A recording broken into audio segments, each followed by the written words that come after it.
అనగనగా ఒక ఊరిలో ఓ ధనికుడు ఉండేవాడు. అతడు ప్రతిరోజు శివాలయంలోకి వచ్చి వేలాది రూపాయల విలువైన పూలు, అభిషేకాలు, అలంకరణలు చేయించేవాడు.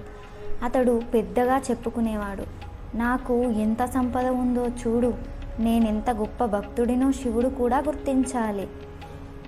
అతడి పక్కనే ఒక పేద బ్రాహ్మణుడు ఉండేవాడు. అతనికి ఏమీ లేకపోయినా ప్రతిరోజు ఉదయం చిన్న నెయ్యి దీపం వెలిగించి శివుడి ముందు తల వంచి ప్రార్థించేవాడు. ఒకరోజు శివుడు పార్వతీదేవితో మాట్లాడుతున్నాడు. పార్వతీ, ఈ ఇద్దరిలో ఎవరి భక్తి నిజమైనదో చూద్దాం.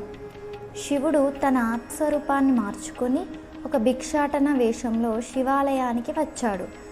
ధనికుడిని అడిగాడు, స్వామి, నాకు తిండి కావాలి, ఓ అరటిపండు ఇస్తారా? ధనికుడు కోపంగా అన్నాడు, నాకు భిక్షాలు ఇవ్వడానికి టైం లేదు, నేను శివుడికి పుష్కలంగా పూజలు చేస్తున్నా. శివుడు అక్కడి నుండి వెళ్ళిపోయాడు. తరువాత అదే వ్యక్తి పేద బ్రాహ్మణుని దగ్గరికి వెళ్ళాడు.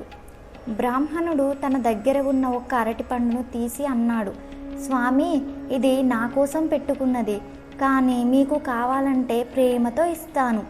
శివుడు తన నిజస్వరూపాన్ని చూపించాడు. ప్రకాశించిన రూపంలో అతడు నవ్వుతూ అన్నాడు, నీ భక్తి నన్ను ఆనందపరిచింది. నీవు ఏమి కోరుకోకపోయినా నీ మనసు నన్ను మిగతా పూజల కన్నా ఎక్కువ ఆకట్టుకుంది. నేను నిన్ను ఆశీర్వదిస్తున్నాను. అప్పటి నుంచి పేద బ్రాహ్మణుని జీవితం మారిపోయింది. సంతోషంగా, ధర్మంగా జీవించాడు.